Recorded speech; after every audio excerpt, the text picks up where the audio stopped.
Assalamualaikum warahmatullahi wabarakatuh. Semoga kita selalu dalam lindungan Allah Subhanahu wa taala. Baiklah, kami dari kelompok 7 mata kuliah aspek hukum dalam bisnis akan membahas materi tentang kontrak. Selamat menyaksikan. Halo semuanya, sebelum kita membahas lebih dalam terkait kontrak, terlebih dahulu kita harus mengetahui pengertian dari kontrak. Nah, kontrak atau yang disebut juga dengan perjanjian itu telah dijelaskan di dalam pasal 1313 KUH Perdata. Bunyi pasal tersebut ialah perjanjian adalah suatu perbuatan dengan mana satu pihak atau lebih mengikatkan dirinya dengan satu orang atau lebih. Nah, tetapi ternyata di tengah lapangan pengertian tersebut saat digunakan menimbulkan beberapa persoalan, di mana akhirnya timbullah beberapa kritikan dari para ahli, di mana para ahli tersebut menjelaskan bahwa pengertian kontrak yang dijelaskan di dalam pasal tersebut itu tidak lengkap dan memiliki makna yang terlalu luas. Seorang ahli yang bernama Abdul Qadir Muhammad di dalam bukunya yang berjudul Hukum Perdata Indonesia, dia mendefinisikan bahwa terdapat beberapa kelemahan dari pengertian kontrak yang telah dijelaskan dalam pasal tersebut. Yang pertama, di mana pengertian tersebut itu hanya menyangkut sepihak saja. Dapat dilihat dari kata yang digunakan yaitu mengikatkan diri. Seharusnya kata mengikatkan diri itu diganti dengan kata saling mengikatkan diri agar terjadi suatu konsensus atau kesepakatan bersama antara kedua belah pihak. Lalu yang kedua, terdapat kata perbuatan.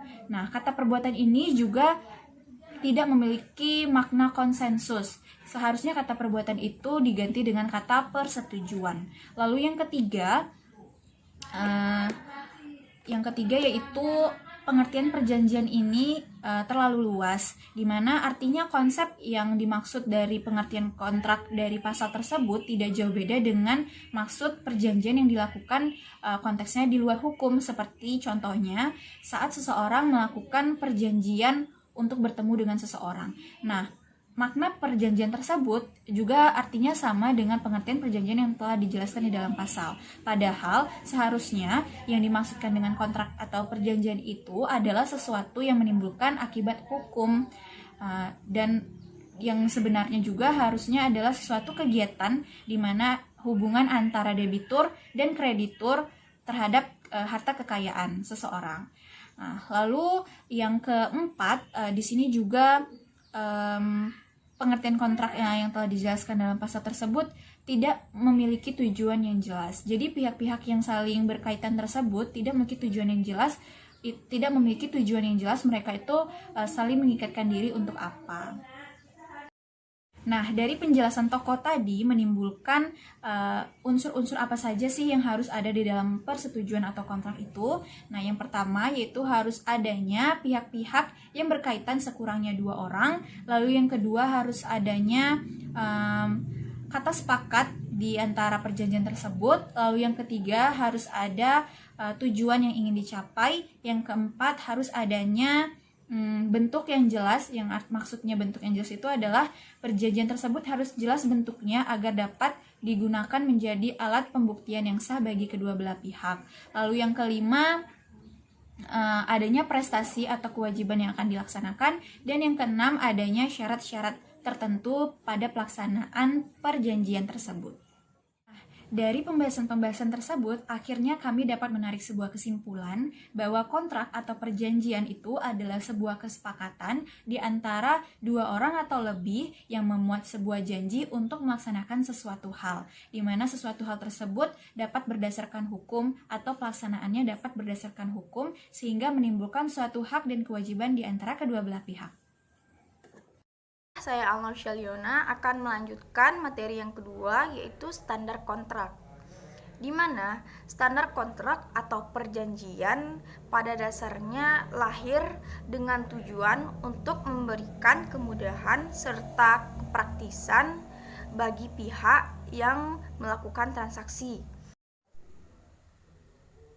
Kemudian Abdul Qadir Muhammad menyatakan bahwa perjanjian baku dialihbahasakan dari istilah asing yaitu standar kontrak, di mana baku atau standar dapat diartikan sebagai tolak ukur, sebagai pedoman bagi konsumen dalam mengadakan hubungan hukum dengan baik dengan pebisnis.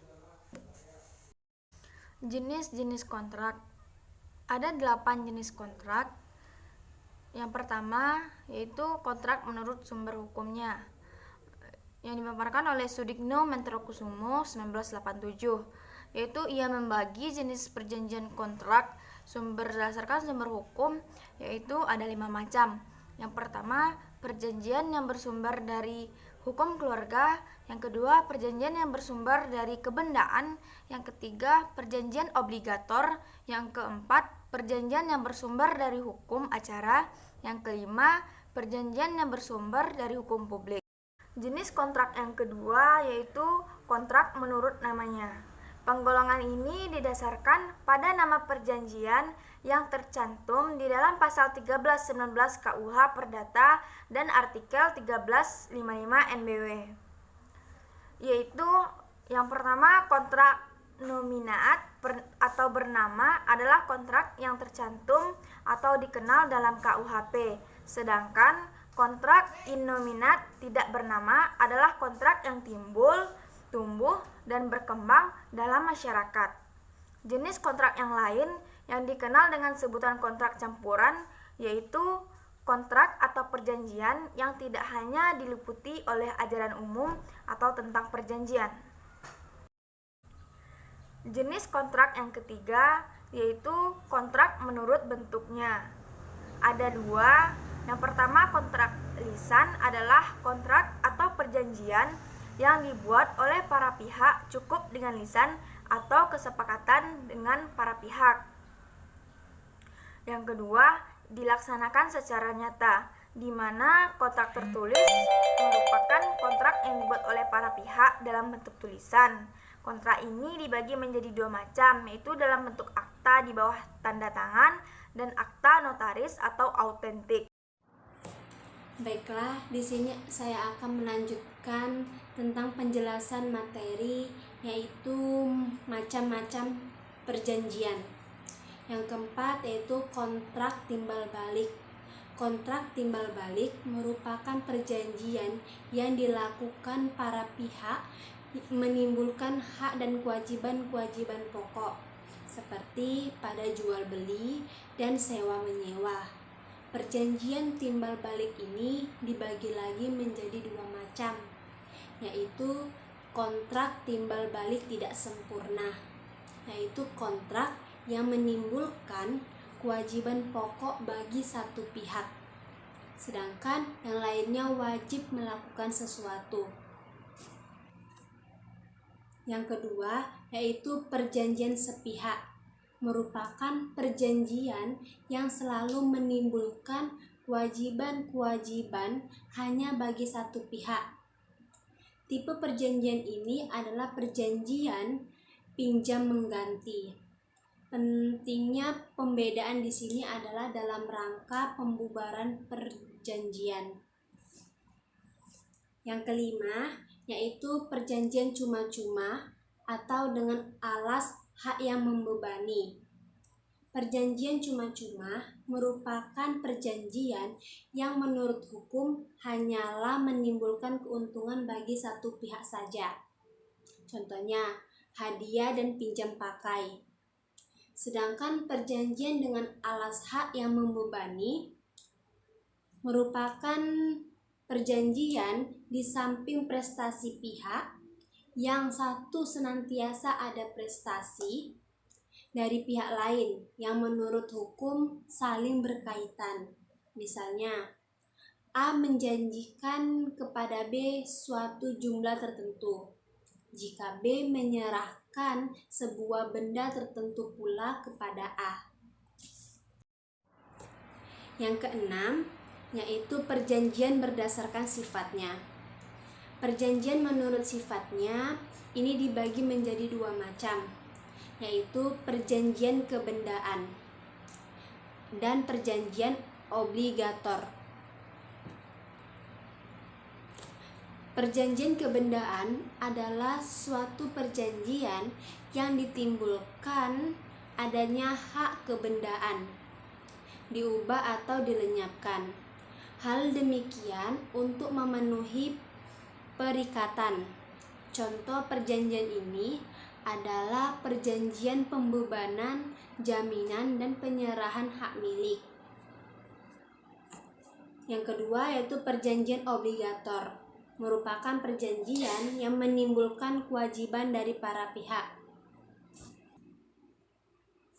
Di samping itu, dikenal juga jenis perjanjian dari sifatnya, yaitu perjanjian pokok.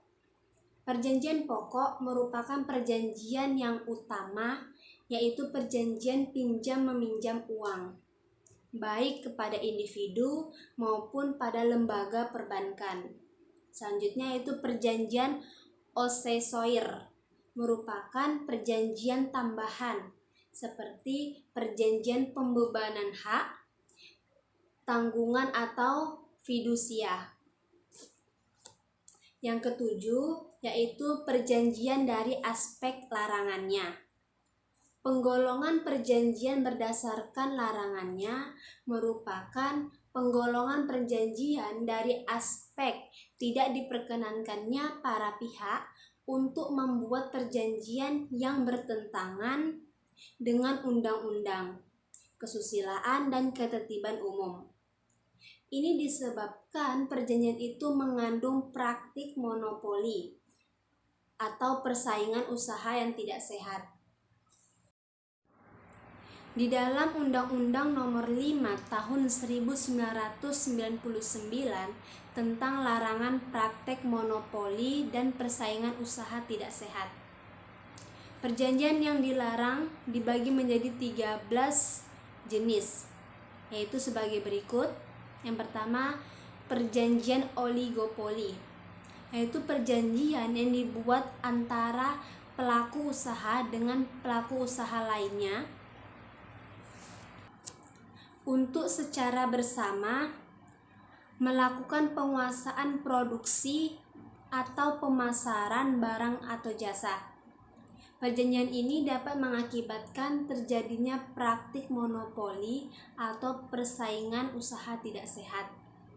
Yang kedua, yaitu perjanjian penetapan harga, yaitu perjanjian yang dibuat antara pelaku usaha dengan pelaku usaha pesaingnya untuk menetapkan harga atas suatu barang atau jasa yang harus dibayar oleh konsumen atau pelanggan pada pasar yang bersangkutan sama. Pengecualian dari ketentuan ini adalah suatu perjanjian yang didasarkan pada undang-undang yang berlaku. Yang ketiga yaitu perjanjian dengan harga berbeda, yaitu perjanjian di mana pembeli yang satu harus membayar dengan harga berbeda dari harga yang harus dibayar oleh pembeli lain untuk barang dan jasa yang berbeda. Yang keempat yaitu perjanjian dengan harga di bawah harga pasar,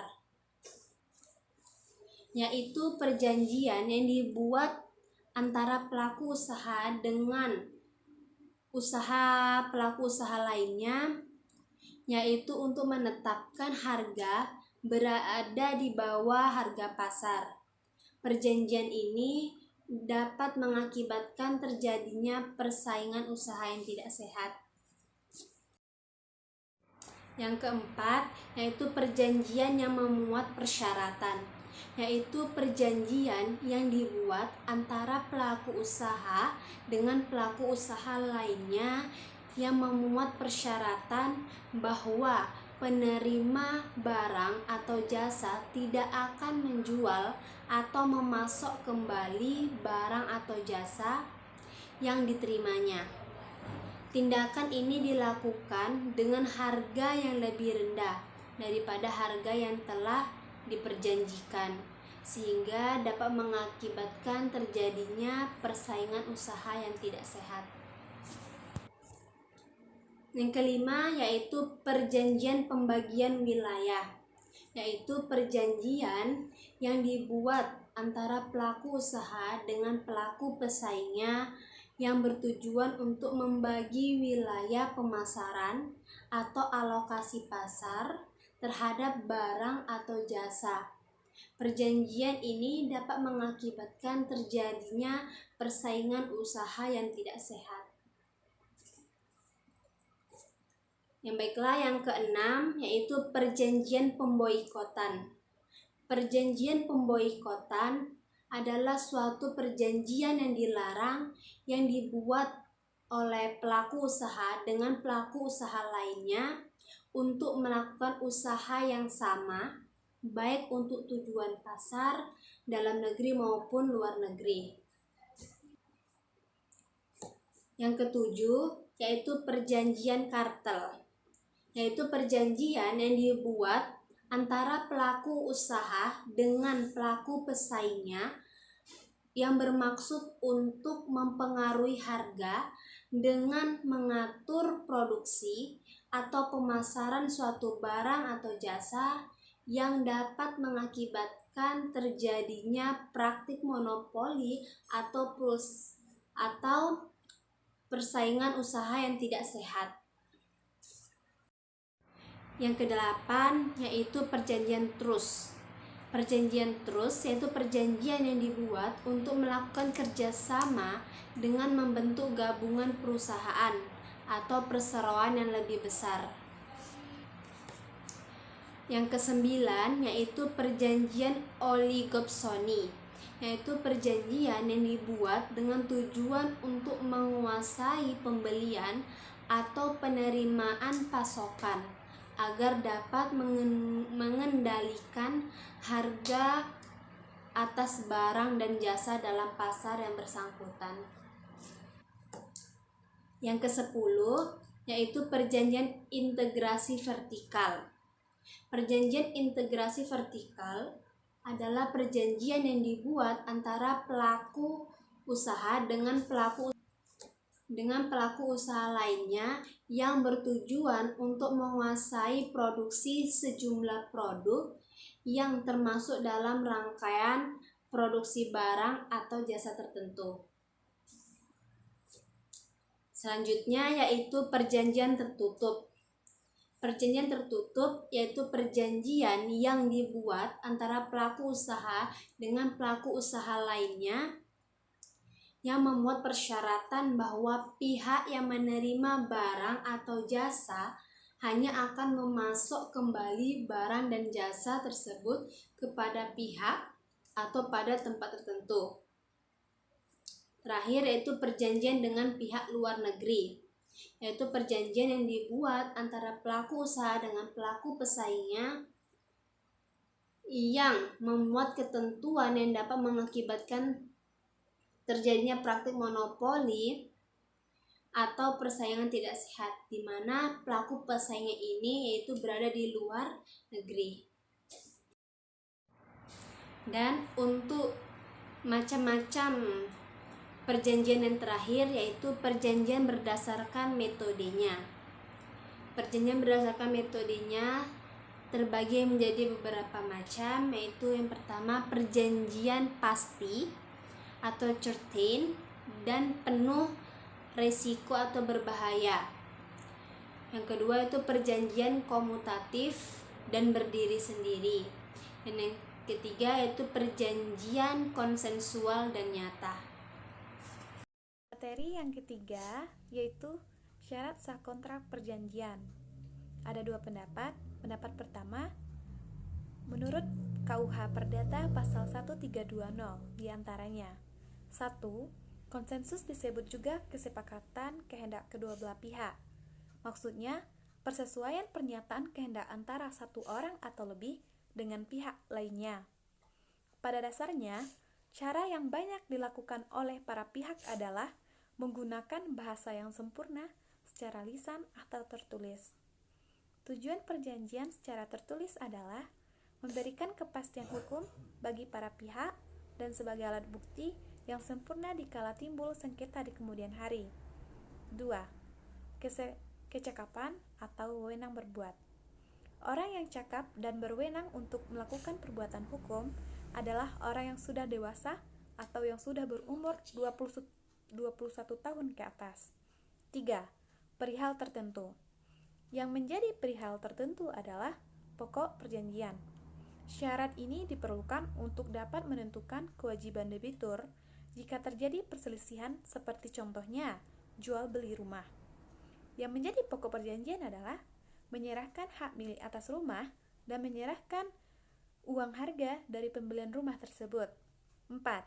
Adanya kausa yang halal.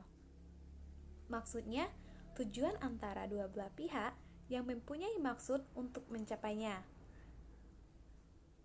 Menurut pasal 1320, yang tidak halal adalah jika dilarang oleh undang-undang bertentangan dengan tata susila atau ketertiban. Pendapat kedua, syarat sah kontrak perjanjian menurut hukum kontrak Amerika. 1. Adanya offer and acceptance atau penawaran dan permintaan. Yang dimaksud dengan offer, penawaran adalah suatu janji untuk melakukan atau tidak melakukan sesuatu secara khusus pada masa yang akan datang. Sedangkan acceptance atau permintaan adalah kesepakatan dari pihak penerima dan penawar tawaran untuk menerima persyaratan yang dilakukan oleh penawar. 2. Meeting of minds atau kesesuaian kehendak. Maksudnya, adanya persesuaian pernyataan kehendak antara para pihak tentang objek kontrak. Apabila objeknya jelas, maka kontraknya sah. Persesuaian kehendak itu harus dilakukan secara jujur. Tetapi, apabila kontrak tersebut adanya penipuan, kesalahan paksaan, atau penyalahgunaan, maka menjadi tidak sah dan dapat dibatalkan. 3. Consideration atau konsiderasi. Pendapat lain mengatakan bahwa konsiderasi disamakan artinya dengan prestasi, yaitu sebagai sesuatu yang dilakukan dijanjikan secara timbal balik. Pendapat J.C.S. Raphael and Abdul Qadir Muhammad ada kesamaannya, yaitu bahwa konsiderasi merupakan prestasi, karena masing-masing melaksanakan prestasi secara timbal balik. Konsiderasi harus berwujud dan memiliki nilai. 4. Competent parties and legal subject matter. Kemampuan dan keabsahan tentang subjek. Competent parties adalah kemampuan dan kecakapan subjek hukum untuk melakukan kontrak. Sedangkan legal subject matter yaitu keabsahan dari pokok 21 tahun untuk semua jenis kelamin. Assalamualaikum warahmatullahi wabarakatuh. Baiklah, saya akan menjelaskan materi tentang pembatalan atau pelaksanaan dalam suatu perjanjian. Yang pertama, kita akan membahas tentang pembatalan perjanjian. Perjanjian tersebut lahir karena adanya cacat kehendak, antara lain karena kekhilafan, keterpaksaan, penipuan, atau karena ketidakcakapan dalam perjanjian tersebut, sehingga perjanjian tersebut dapat dibatalkan. Perjanjian juga dibuat tidak memenuhi syarat objek tertentu atau mempunyai kausa yang tidak diperbolehkan seperti bertentangan dengan undang-undang, ketertiban umum, kesusilaan, sehingga berakibat perjanjian tersebut dapat dibatalkan demi hukum. Tidak lagi memiliki lisensi, kecakapan, atau wewenang dalam melaksanaan suatu perjanjian. Materi kedua tentang pelaksanaan dalam suatu perjanjian. Perjanjian terdiri dari melakukan sesuatu, berbuat sesuatu, atau tidak berbuat sesuatu. Di dalam perjanjian timbal balik seperti tawar-menawar, jual-beli, sewa-menyewa, dan lain-lain setelah ditentukan objek perjanjian. Materi berikutnya tentang saat lahirnya perjanjian.